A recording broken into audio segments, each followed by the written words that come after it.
তো দেখো, জানুয়ারি 2025-এর পিওয়াই কিউজ আমরা আলোচনা করছি। অলরেডি 3টে ক্লাসেস এখান থেকে ইউটিউবে আপলোডেড রয়েছে। ওকে, এটা 4 নাম্বার ক্লাস। তার মানে এখানে আমরা যে আলোচনা করব 7 জানুয়ারি 2025-এর সেকেন্ড শিফট। ওকে, সেকেন্ড শিফটে প্রত্যেকটা শিফট থেকে 5টা প্রশ্ন আসছে। এই শিফটও দেখতে পাবে 5টায় প্রশ্ন রয়েছে।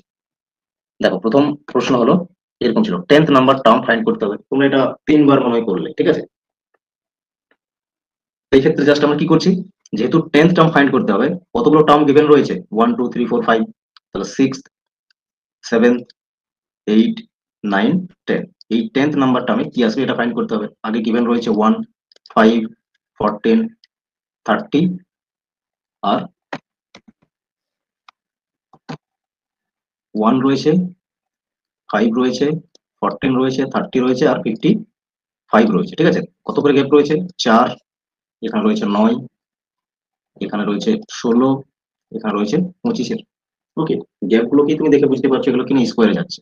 তো তারপরে 6 নাম্বার প্লেসে যেটা আসবে বা 7 নাম্বার প্লেসে যেটা আসবে, এগুলো কি হতে পারে, 2-এর স্কোয়ার, এটা হচ্ছে 3-এর স্কোয়ার, এটা হচ্ছে 4-এর স্কোয়ার, এটা 5-এর স্কোয়ার গেল। তার মানে এটা কি নিশ্চয়ই 6-এর স্কোয়ার আসবে। 6-এর স্কোয়ার মানে 36। ওকে, তাহলে 55 আর 36 যোগ করলে কত হয়, 6 আর 5 11 আর 8 আর 9 91 হলো, ঠিক আছে। তারপর 7-এর স্কোয়ার 49-এর গ্যাপ হবে, 49 আর 91 কত হয়, এই এক এখানে দিয়ে দাও, 50 হলো, ঠিক আছে। 50 আর 90 কত হয়, 140, 140 হবে এখানে। নেক্সট হচ্ছে 8-এর স্কোয়ার হবে মানে 68, সরি 64, 64 যোগ করো কার সঙ্গে, 140-এর সঙ্গে, তাহলে 8 টার্ম পেয়ে যাবে। তাহলে 8 টার্ম কত আসবে, 60 ওদিকে দিয়ে দিলে 200 হয়ে যাবে, তার মানে কি 204। এটা আসবে 9-এর স্কোয়ার, তার মানে 81। তাহলে 81 যোগ করে দিলে, যদি এখানে আমি 1 দিয়ে দিই তাহলে 205, 205 আর 280 কত হবে, 285, 205 আর 80 285 হলো, ঠিক আছে। 10th নাম্বার টার্মে 10-এর স্কোয়ার আসবে মানে 100, তার মানে এটা 385। ইজিলি অ্যান্সার চলে এলো অপশন নাম্বার 4।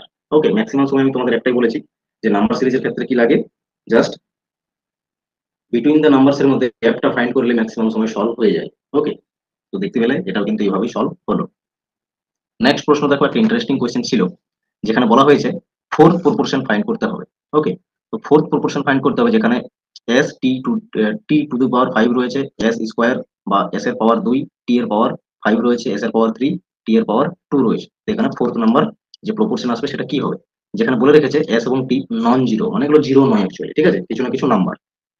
তো দেখো, আমরা প্রপোর্শন কাকে বলি, যখন দুটো রেশিও ইকুয়াল হয় তখন তাকে প্রপোর্শন বলি। তো আমরা এটা একটা রেশিও এবং এটা একটা রেশিও, এই দুটো রেশিওকে ইকুয়াল ভাবছি বা দুটো রেশিওকে সমান ভাবছি, তার মানে সেটা প্রপোর্শন, ঠিক আছে। তো রেশিওকে আমরা কি ফরম্যাটে লিখতে পারি, এই ফরম্যাটে লিখতে পারি। ওকে, এই ফরম্যাটে লিখতে পারি। প্রপোর্শন মানে দুটো রেশিও সমান, S3 T2। ওকে, নিচে এটা আমাদের বের করতে হবে, এটা আমি এক্স ধরে নিচ্ছি ফোর্থ প্রপোর্শনকে। ওকে, ফোর্থ প্রপোর্শন কি করছি, এক্স ধরে নিচ্ছি, ক্রস মাল্টিপ্লাই করো, এক্স কে মাল্টিপ্লাই করো, S T⁻5 থাকবে equals to S² T³ multiply S3 T²। তো দেখো, যখন মাল্টিপ্লাই করবে, বেস যেহেতু এস আর এস সেম রয়েছে, 2 আর 3 রয়েছে। ওকে, তাহলে বেস সেম থাকলে মাল্টিপ্লাইয়ের ক্ষেত্রে পাওয়ার গুলো কি হয়, যোগ হয়। ওকে, আর ডিভিশনের ক্ষেত্রে মাইনাস হয়, এটা মনে রাখবে। সেই জন্য এখানে মাল্টিপ্লাই যখন করছি S5 হয়ে যাবে। একই রকম T³ মাল্টিপ্লাই T², এটা যখন মাল্টিপ্লাই করবে, বেস সেম রয়েছে টি, তাহলে টি হবে, এবং পাওয়ার যা রয়েছে এটা যোগ হয়ে যাবে। ক্লিয়ার? তার মানে ফাইনালি এই প্লেসে আমরা মাল্টিপ্লাই করার ফলে কি পাবো, S5 T5 পাওয়ারে রয়েছে। ওকে, পাওয়ারে রয়েছে। যখন এক্স বের করবে কি হবে, S⁻5 T⁻5 চলে আসছে S T⁻5। ওকে, T⁻5 কেটে গেল, কি থেকে গেল, S⁻5, নিচে এস পাওয়ার কিছু নেই মানে কি 1, জাস্ট কিছু নেই মানে 1 আছে, ঠিক আছে। তো যখন ডিভিশন করবে কি বললাম, ঠিক আছে, ডিভিশন করলে যেটা হয় মাইনাস হয়ে যায়, পাওয়ার সেম আছে, এস থাকলো তার মানে। আর 4, আর এখানে সরি এখানে রয়েছে 5 আর এখানে 1। ওকে, তাহলে 5 আর 1 এটা মাইনাস করে দিলে কত হবে, পাওয়ার মাইনাস হয়ে যায় ডিভিশনের ক্ষেত্রে, তো এটা 4 এলো। ওকে, তাহলে এক্স এর ভ্যালু কি এলো বা ফোর্থ প্রপোর্শন কি এলো, S⁴। ওকে, অপশন হচ্ছে 4 কারেক্ট অ্যান্সার। ক্লিয়ার? এরকমই তোমাদের ইউআই কিউজ কিন্তু সলভ করতে হবে শিফট ওয়াইজ। ওকে, বুকসটি কিন্তু না। ওকে, ভলিউম 8 হচ্ছে এটা, এবং এখানে অল 14 শিফট কভার করা রয়েছে, unit date and shift wise প্রত্যেকটা শিফটকে কি সর্ট আউট করে দেওয়া আছে, যেটা প্র্যাকটিস করতে খুবই হেল্পফুল হবে। ওকে, পুরো অল শিফট দেখো এখানে যতগুলো এক্সাম হয়েছে। ওকে, সিবিটি মোডে সিবিটি মোডে যখন থেকে শুরু হয়েছে এক্সাম তখন থেকেই পুরো ভলিউম 1 করে ই বুকস বানানো শুরু 2018 থেকে। ওকে, 2018 থেকে কোয়েশ্চেন ব্যাংক রয়েছে, এই কোয়েশ্চেন ব্যাংক গুলো নিয়ে যদি প্র্যাকটিস করতে পারো এর থেকে আর বেনিফিট কিছু হতে পারে না, ঠিক আছে। এবং লাস্ট যে শিফট এটা হচ্ছে ভলিউম নাম্বার 8। ওকে, যে কোনো শিফট যে কোনো ভলিউম নিতে পারো। ওকে, এখানে নাম্বার দেওয়া আছে, জাস্ট হোয়াটসঅ্যাপ করলে পেয়ে যাবে পুরো ইনফরমেশন এবং সেভাবে যা ভলিউম চাইবে পেয়ে যাবে। ওকে, স্ট্রাকচার এভাবে থাকবে। ওকে, পুরো ইউনিট ওয়াইজ তোমাকে কোয়েশ্চেন গুলো সর্ট আউট করে দেওয়া রয়েছে, প্রত্যেকটারই একই রকম স্ট্রাকচার পাবে প্রত্যেকটা ভলিউমের ক্ষেত্রে। ওকে, এরকম অ্যান্সার কি দেওয়া থাকবে। ওকে, চলো নেক্সট প্রশ্ন দেখো। এই সেম সিকোয়েন্সে গিয়ে নেক্সট লেটার কি আসবে? সেম সিকোয়েন্সে নেক্সট লেটার কি আসবে? দেখো, একটা কিন্তু নাম্বার সিরিজ থেকে পেলে, আবার একটা লেটার সিরিজ থেকে আসছে। তো বলেছি না যে কোডিং ডিকোডিং, নাম্বার সিরিজ আর লেটার সিরিজ ফিক্স থাকছে দুটো কোয়েশ্চেন। ভালো করে তিনটে টপিক পড়ো, প্র্যাকটিস করো। ওকে, তো দেখো এটা তো সিঙ্গেল সিঙ্গেল লেটার রয়েছে, জাস্ট প্লেস ভ্যালু গুলোকে পুট করো। 2, 4, 7, 11, পি এর হচ্ছে 16, ওকে, ভি এর হচ্ছে 22, সি এর হয়ে যাবে 3, তাহলে কি 2 বাড়লো, এখানে 3 বেড়েছে, এখানে দেখো 7 থেকে 11 4 বেড়েছে, তাহলে বুঝতে পারছো 2 3 4 করে যাচ্ছে, এখানে 5, এখানে গেল 6। ওকে, 6 প্লাস হলো, তো 22 ঠিকই আছে। এবার 7 প্লাস হবে, তো 7 প্লাস হলে 22 প্লাস 7 মানে কি 29 হয়। তো 29 তো লেটার থাকে না, 26 অব্দি থাকে, তাহলে মাইনাস করে দিলে 3 আসছে, তো সেই জন্য সি এসেছে এখানে। ওকে, তারপরে কিন্তু প্লাস হবে 8, তাহলে 8 প্লাস করলে 11 হবে, তাহলে 11 এর প্লেসে কি থাকে কি, তার মানে নেক্সট টার্মে কি আসবে option number 1 correct answer. Clear, বোঝা গেছে? দেখো, পোর্ট এন্ড স্ট্রিম থেকে প্রশ্নটি এসেছে, কি বলা হয়েছে, suppose a man swims 12 kilometre upstream and 20 kilometre downstream in a river in 4 hour. 4 ঘন্টা সময় লেগেছে আপ স্ট্রিমে 12 কিলোমিটার এন্ড ডাউন স্ট্রিমে 20 কিলোমিটার, পুরো এই যে মানে সুইম করেছে এর জন্য টোটাল কত সময় লেগেছে, 4 ঘন্টা। ওকে, আবার কি বলেছে, if he swims 18 kilometre upstream and 10 kilometre downstream, যদি এরকম করে তখনও 4 ঘন্টা লাগছে। তো সেই ক্ষেত্রে কি বের করতে হবে, then the speed at which he swims in the still water. still water মানে কি, স্থির জলধারা, ঠিক আছে, স্থির জলধারা, পন্ড হতে পারে বা কোনো লেক হতে পারে। ওকে, তো সেইগুলোতে সে কত সাঁতার কাটতে পারবে যদি এরকম কন্ডিশন সাঁতার কাটতে পারে, 4 ঘন্টায় একবার চলে যাচ্ছে আপ স্ট্রিমে 12 কিলোমিটার, ডাউন স্ট্রিমে 20 কিলোমিটার, অথবা আপ স্ট্রিমে 18 কিলোমিটার, ডাউন স্ট্রিমে 10 কিলোমিটার, সেক্ষেত্রে 4 ঘন্টা লাগছে। তো দুটো কন্ডিশন দিয়েছে, তাহলে সে বলেছে কি প্রশ্নে, না স্থির জলধারাতে কতটা তার স্পিড থাকবে। ওকে, তো দেখো আমরা টোটাল 4টে ফর্মুলা হচ্ছে শিখেছি। স্টিল ওয়াটারের স্পিড, স্টিল ওয়াটারের স্পিড, ঠিক আছে, এর ফর্মুলা কি ছিল, downstream speed plus upstream speed divided by 2। একই রকম নেক্সট হচ্ছে স্ট্রিমের স্পিড, স্ট্রিম বা কারেন্ট যেটাকে বলে, ফর্মুলা গুলোকে আগে মনে রাখতে হবে, ঠিক আছে। এর স্পিডের ক্ষেত্রে কি হয়, downstream speed minus upstream speed divided by 2 করতে হয়। ওকে, দুটো ফর্মুলা মেন, এটাকে যদি এক্স ধরো এবং এটাকে যদি ওয়াই ধরো। ওকে, স্পিড ডাউন স্ট্রিমের স্পিড, তো ডিএস লিখলাম। ডাউন স্ট্রিমের স্পিড কি হবে, ডাউন স্ট্রিমের স্পিডে একজন ব্যক্তি ধরে নাও যতটা পরিমাণ স্টিল ওয়াটারে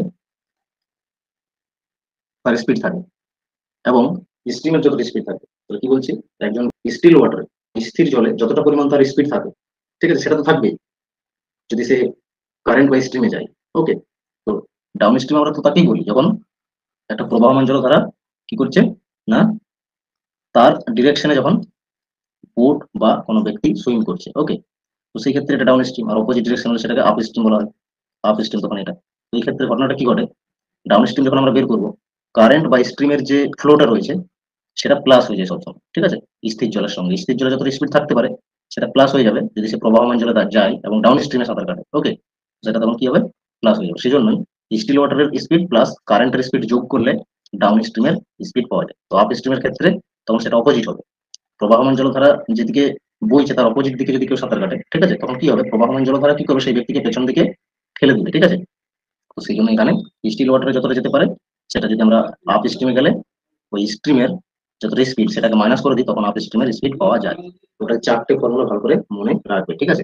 এগুলো দিয়েই প্রশ্ন সলভ হয়ে যায় বোটের স্ট্রিমের সাথে। Time equals to distance by speed. Okay, এটা একটা গেল, distance equals to speed into time. Okay, plus হচ্ছে স্পিড সমান সমান ডিস্টেন্স বাই টাইম, এই তিনটে বেসিক ফর্মুলা, এগুলো দিয়েই পুরো বোট এন্ড স্ট্রিম কমপ্লিট হয়। ওকে, এই ফর্মুলাগুলো আমি জাস্ট একবার রিভাইজ করে দিলাম, এরপর এটাকে আমি ইউজ করে দিচ্ছি। এখন বিষয়টা বলেছি কি, টাইম দেওয়া আছে দুটোই কন্ডিশনে। ওকে, তো দুটোই কন্ডিশনে আমি কি করছি, টাইম বের করে নিচ্ছি, টাইম বের করে নিচ্ছি। ওকে, তো এখানে স্পিড অফ ডাউন স্ট্রিম এটা ধরে নিচ্ছি কি এক্স প্লাস ওয়াই, যেখানে এক্স হচ্ছে স্টিল ওয়াটারের স্পিড আর ওয়াই হচ্ছে স্ট্রিমের স্পিড। ঠিক আছে, এটা কিন্তু আগেই বলে নিলাম। ঠিক আছে, কারণ এটা ডাউন স্ট্রিমের যখন স্পিড বের করবে তখন স্টিল ওয়াটার প্লাস কারেন্টের স্পিড দুটোকে যোগ করতে হয়। ওকে, তো সেটা আমরা এক্স ওয়াই ধরে নিলাম। এরপরে স্পিড অফ আপ স্ট্রিমকে আমরা এক্স মাইনাস ওয়াই করি। ওকে, স্টিল ওয়াটারের স্পিড মাইনাস স্পিডের স্ট্রিমের স্পিডকে যখন মাইনাস করবে তখন সেটা পাবে হচ্ছে কি না আপ স্ট্রিমের স্পিড। ওকে, তো দেখো আপ স্ট্রিম এবং ডাউন স্ট্রিমের কতটা ডিস্টেন্স যেতে পারছে সেটা আমাদের দেওয়া রয়েছে আপ স্ট্রিমে ফার্স্ট কন্ডিশনে এবং ডাউন স্ট্রিমে ফার্স্ট কন্ডিশনে কতটা যেতে পারছে। ঠিক আছে, কন্ডিশন 1 কি বলে 12 কিলোমিটার আপ স্ট্রিমে যাচ্ছে, তো আপ স্ট্রিমে টাইম কত লাগছে, আপ স্ট্রিমের স্পিড যখন মাইনাস ভাগ করে দেবো ডিস্টেন্সকে স্পিড দিয়ে তখন এটা চলে আসছে টাইম, এই টাইম প্লাস হচ্ছে 20 kilometre divided by x plus y. X plus y কেন বলছি, কারণ স্পিড এক্স প্লাস ওয়াই, তো ডিস্টেন্সকে স্পিড দিয়ে ডিভাইড করবো তবে তো টাইম পাবো। তো আপ স্ট্রিম প্লাস ডাউন স্ট্রিমে যে টাইমটা লাগছে সেটা সমান সমান 4 ঘন্টা বলে দিয়েছে। একই রকম কন্ডিশন টুতেও করতে হবে তোমাকে। 18 কিলোমিটার ডিস্টেন্স যাচ্ছে আপ স্ট্রিমের স্পিড হচ্ছে এক্স মাইনাস ওয়াই, প্লাস করে দাও 10 কিলোমিটার যাচ্ছে ডাউন স্ট্রিমের স্পিড হচ্ছে X plus Y. Okay, X minus Y ছিল আপ স্ট্রিমের, ডাউন স্ট্রিমের এক্স প্লাস ওয়াই, এটাও 4 ঘন্টা লাগছে। তো দুটো কন্ডিশন তোমরা পেয়েছো। এটা যদি সলভ করতে যাও তো অনেক বেশি টাইম লেগে যাবে। ঠিক আছে, তাহলে কিভাবে এর সলভ করার উপায় কি রয়েছে, এর সলভ করার উপায় হচ্ছে একটাই, যে তোমাকে কি করতে হবে, x minus y x plus y এটাকে এজিউম করে নাও, ভ্যালুটাকে এজিউম করে নাও এবং 4 স্যাটিসফাই করার চেষ্টা করো। আদারওয়াইজ এটা যদি সলভ করতে যাও, ঠিক আছে, জেনারেল যে কন্ডিশন হয় সেভাবে যদি সলভ করতে যাও সেটা কিন্তু ভেরি ট্রিকি হয়ে যাবে। ওকে, আমি এক্স মাইনাস ওয়াই মনে করো 6 ধরে নিলাম আর এক্স প্লাস ওয়াই 10 ধরে নিলাম, তো কন্ডিশন দেখো স্যাটিসফাই হয়ে যাচ্ছে। এটা পুরো ক্যান্সেল করে দিলে 2 আসবে, এক্স প্লাস ওয়াই যেহেতু 10 ধরেছে এটাকে ক্যান্সেল করে দিলে 2 আসবে, 2 প্লাস 2 4 আসছে। একই রকম এক্স মাইনাস ওয়াই কে যদি আমি 6 বলি, কারণ এখানে এক্স মাইনাস ওয়াই কে 6 বলেছি তাহলে এটা তো 6 বলতে হবে, সেম জিনিস বলতে হবে। তাহলে এখান থেকে 3 আসবে, এক্স প্লাস ওয়াই 10 বলেছি, ক্যান্সেল করে দিলে 1 আসছে, 3 আর 1 4 হয়ে যাচ্ছে, কন্ডিশন স্যাটিসফাই হচ্ছে। তার মানে এখানে speed of downstream x plus y কি হবে 10 আর এক্স মাইনাস ওয়াই কি হবে 6, এটা জাস্ট এজিউম করে বের করে নিলাম। ঠিক আছে, তো এইভাবে যেহেতু নাম্বার গুলো রয়েছে 12, যেখানে 20, 18, 10 কোন সংখ্যা দিয়ে কাটবো তবে গিয়ে 4 মিলতে পারে এটাকে ভেবে এটা করা হয়েছে। ঠিক আছে, ডেফিনেটলি হিউজ প্র্যাকটিসের দরকার রয়েছে এগুলোর ক্ষেত্রে, প্র্যাকটিস করতে থাকো এগুলো পারবে। ওকে, বোট এন্ড স্ট্রিমের ক্ষেত্রে ভ্যালু পুট মেথড একটা খুবই ইম্পর্টেন্ট রোল প্লে করে, কারণ নিচে এই ধরনের কন্ডিশন যদি চলে আসে, ঠিক আছে, x plus y x minus y এই ধরনের কন্ডিশন অনেকবারই আসে। ঠিক আছে, তো সেক্ষেত্রে সেখানে আমরা একটা নাম্বার বসিয়ে স্যাটিসফাই করছে কিনা দেখে অ্যান্সারটা বলতে পারবো। আমাদের বের করতে হবে কি স্টিল ওয়াটারের স্পিড। স্টিল ওয়াটারের স্পিড কি, স্টিল ওয়াটারের স্পিড হয়ে যায় downstream speed plus upstream speed by 2। তাহলে আমরা ডাউন স্ট্রিমের স্পিড কত পেলাম 10, স্ট্রিমের স্পিড পেলাম 10, ডাউন স্ট্রিমের পেলাম 6। ওকে, এটা আমরা ধরে নিয়েছি, ভাগ করে দাও 16, নিচে রয়েছে 2, ভাগ করে দিলে 8 মিটার পার আওয়ার, যেটা হচ্ছে স্টিল ওয়াটারের স্পিড। ওকে, আশা করছি বোঝা গেছে। তোমরা নিজেরা সলভ করেছো, বলো কজন পেরেছো, এটা বুকস তো অনেক জন্য নিয়েছো, বলো কজন পেরেছো এটা। ওকে, এইভাবে সলভ করতে হবে। নেক্সট দেখো প্রশ্ন বলেছে the average age of 3 person A B C 45 years. 45 years দেওয়া রয়েছে তিনজনের, এ বি সি এই তিনজনের দেওয়া আছে 45 ইয়ার্স। তাহলে এভারেজ যখন দেওয়া আছে এই তিনজনের টোটাল এজ কত হবে, এভারেজকে যতজন ব্যক্তি রয়েছে তত দিয়ে গুণ করে দিলে টোটাল চলে আসে। ঠিক আছে, কত আসবে এটা 135। ওকে, এত বছর হলো টোটাল। একই রকম average age of BCD ACD তাদের দেওয়া রয়েছে কত এভারেজ, তাদেরও টোটাল করবে 51 দেওয়া রয়েছে এভারেজ, 3 দিয়ে গুণ করে দাও। ওকে, 3 দিয়ে গুণ কত হচ্ছে 153, এত হচ্ছে এসিডি এর। তোমাকে বের করতে হবে বি এর এজ কত, যদি ডি এর এজ 56 হয়, তো ডি এর এজ দেখো দেওয়া রয়েছে, তো এসিডি এর থেকে ডি এর এজ 56 দেওয়া রয়েছে, এটা মাইনাস করে দাও, মাইনাস টোটাল এজ থাকবে কার এ এবং সি এর, তো কত হচ্ছে মাইনাস করে দিলে 97। ঠিক আছে, এটা হচ্ছে এ এবং সি এর টোটাল এজ। এ এবং সি এর যদি টোটাল এজ এটা হয় তাহলে এই ক্ষেত্রে বলো বি এর এজ কত হবে। তাহলে দেখো এ এবং সি এর এজ এখানে কিন্তু দেওয়া রয়েছে, তাহলে বি এর এজ বের করতে গেলে এই যে তিনজনের এজ আছে কত 135 এবিসি এর, তার থেকে এসি এর এজ 97 টোটাল এজ, এটা মাইনাস করে দাও, মাইনাস করে দিলে দেখো কত আসছে অ্যান্সার, 8 দিলে 15, 10 3 13, 38 বছর। ঠিক আছে, অপশন নাম্বার 2 কারেক্ট অ্যান্সার। তো হচ্ছে 38 বছর, জাস্ট এ এবং সি একটা মাইনাস করে দিলাম। ঠিক আছে, এ বি সি এর টোটাল এজ 35, 135, এ সি এর টোটাল এজ 97, যেটা বের করি, মাইনাস করে দাও, বি এর পেয়ে যাবে। ক্লিয়ার, এইভাবে বেরোবে। আশা করছি পুরো 5টা কোয়েশ্চেন বুঝতে পেরেছো। ওকে, 7 জানুয়ারি 2025 এর সেকেন্ড শিফটের কোয়েশ্চেন ছিল। এইভাবেই প্রত্যেকটা শিফট থেকে কিন্তু 5টা করে প্রশ্ন দেখতে পাবে।